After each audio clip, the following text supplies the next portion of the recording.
Bismillahirrahmanirrahim. Assalamualaikum warahmatullahi wabarakatuh. Yang keenam, kita akan membahas. Jadi di dalam teori keputusan akan saya sampaikan ada 5 ya subtopik yang akan kita bahas. Yang pertama masuk ke pendahuluan. Jadi pengalaman sukses dan gagal dalam hidup seseorang itu tergantung pada keputusan yang ia pernah ambil. Decision theory atau teori keputusan itu merupakan pendekatan analitik dan sistematik untuk mempelajari pengambilan keputusan. Pendekatan model matematik dapat membantu para manajer dalam mengambil keputusan terbaik. Pertanyaan yang muncul, apa yang membedakan antara keputusan yang baik dan keputusan yang buruk? Jadi keputusan yang baik itu didasarkan pada logis dengan pertimbangan menggunakan semua informasi atau data-data dan semua alternatif pemecahan masalah yang tersedia serta menggunakan pendekatan kuantitatif. Ada 6 langkah dalam pengambilan keputusan. Yang pertama adalah identifikasi dan definisikan masalah secara jernih. Yang kedua, buat daftar kemungkinan alternatif jawab.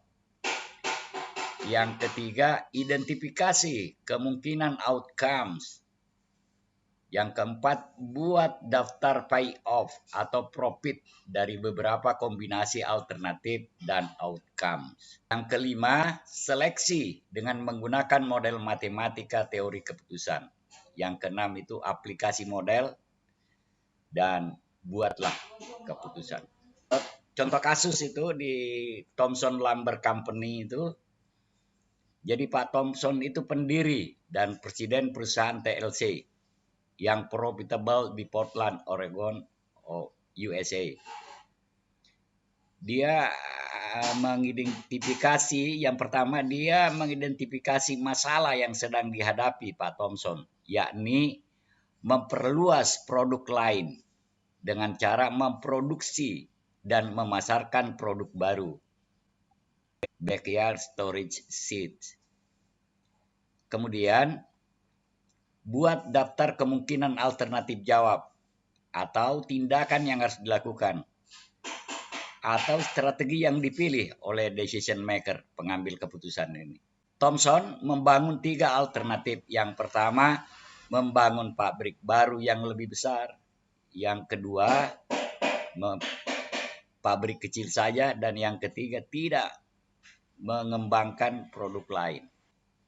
Nah, yang ketiga, identifikasi kemungkinan outcomes dari berbagai alternatif.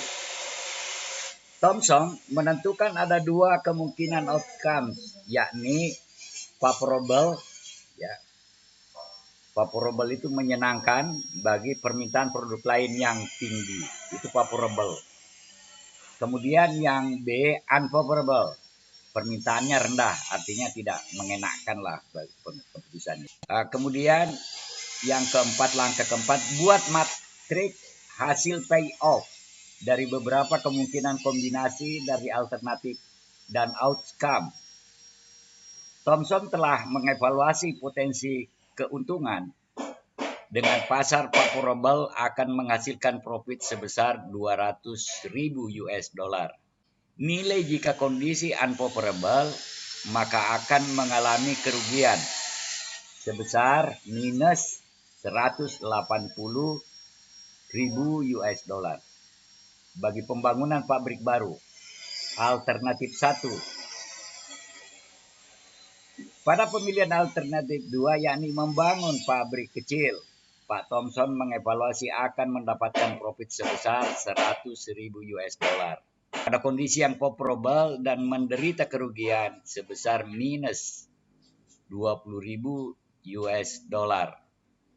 Pada alternatif ketiga, Pak Thomson tidak memproduksi produk lain dan tidak akan mendapat keuntungan maupun kerugian. Pada tahap ini dibuat konstruk keputusan table payoff. Nah, decision tree, pohon keputusan. dari Pak Thomson itu, ini ada tanda begini namanya decision node. Nah, ini membangun pabrik besar yang pertama, kemudian membangun pabrik kecil yang kedua, dan tidak melakukan apa-apa. Ada dua kemungkinan kalau pabrik besar, ada favorable marketnya tadi sudah ada soal, kemudian ada unfavorable.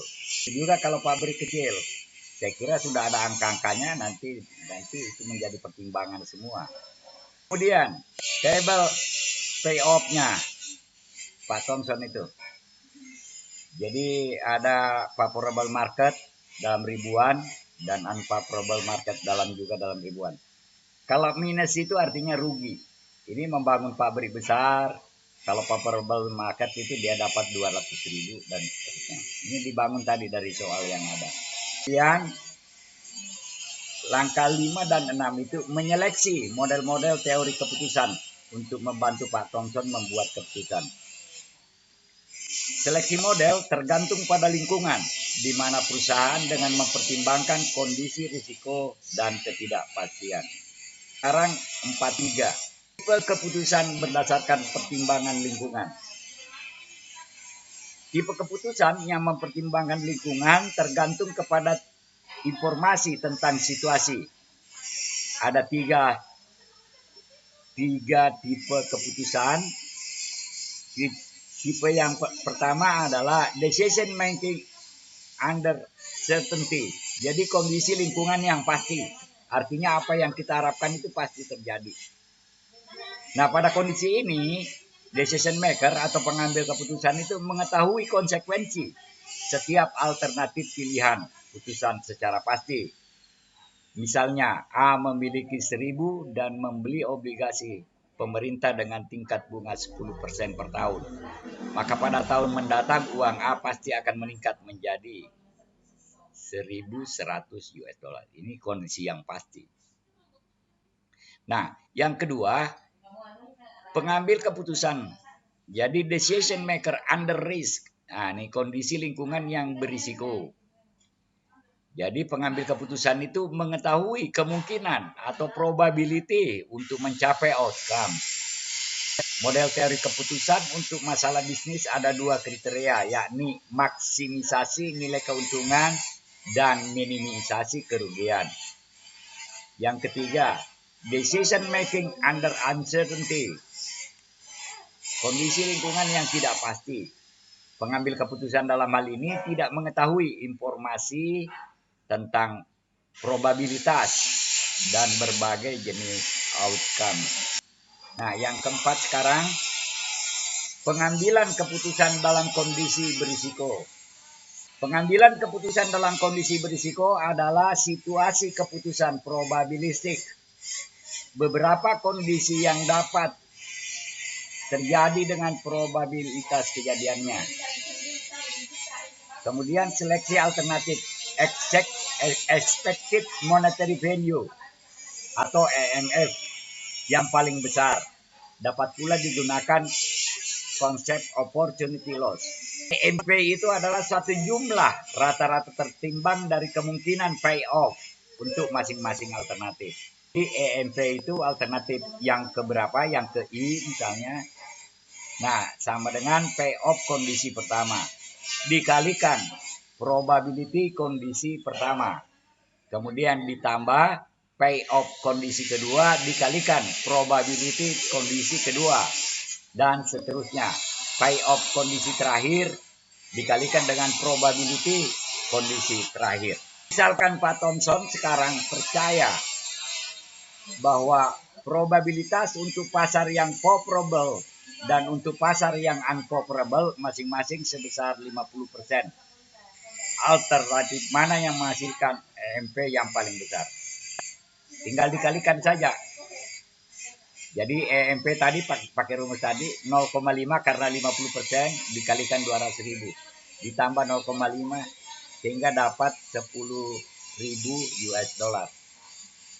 EMP alternatif kedua begitu juga sehingga hasilnya 40.000.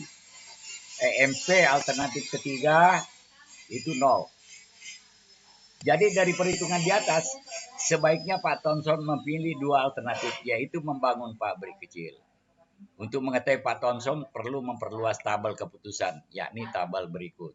Ada kondisinya, ada favorable market, ada unfavorable. EMP-nya kita kasih masuk, probabilitasnya juga dimasukkan. Jadi berdasarkan tabel 42, sebaiknya Pak Thomson memilih alternatif 2, yaitu membangun pabrik kecil. EMP-nya paling besar, dia 40 ya. Kita masukkan ini. Jadi penyelesaian masalah decision tree dari Thomson itu kita bisa lihat ini. Sudah ada hasil-hasilnya masing-masing. Untuk konstruk pabrik besar, konstruk untuk pabrik kecil, tidak melakukan apa-apa. Nah, EMP di sini node pertama itu sebesar 10.000 EMP-nya ini. Nah, payoff-nya ini masing-masing ada favorable dan seterusnya. Tinggal dihitung sehingga EMP untuk node 2 itu 40.000. Kemudian bicara tentang opportunity loss, EE-all. Dua alternatif pendekatan dalam memaksimalkan EMP adalah meminimisasi expected opportunity loss atau EE-all. EE-all sering disebut regret atau cenderung kepada perbedaan antara profit optimal atau payoff-nya dengan payoff yang diterima secara aktual. EE-all itu adalah biaya yang harus ditanggung akibat tidak dipilihnya solusi terbaik. EE-all itu minimum dikonstruksi dalam bentuk tabel opportunity loss. Tidak dipilihnya alternatif untuk berbagai kondisi.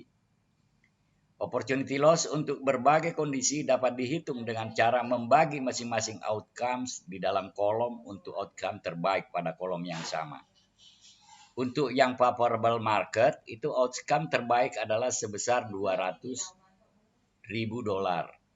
Hasil pada alternatif 1 membangun pabrik besar. Sedangkan untuk unfavorable market, outcome-nya terbaik adalah sebesar 0. Hasil pada alternatif 3 tidak melakukan apa-apa. Jadi kita sudah bisa lihat tabelnya itu favorable market 200 dikurang 200, 0. Menggunakan tabel 43 maka dikonstruksi nilai-nilai dalam tabel 44 yang merepresentasikan opportunity loss untuk masing-masing kondisi. EE-all-nya untuk alternatif masing-masing. Untuk alternatif 1 itu 90 US, 90.000 US dollar, kemudian EE-all. Jadi expected opportunity loss-nya. Kemudian tabel ini, tabel EE-all-nya itu kita bisa lihat di sini dibuat kembali ya.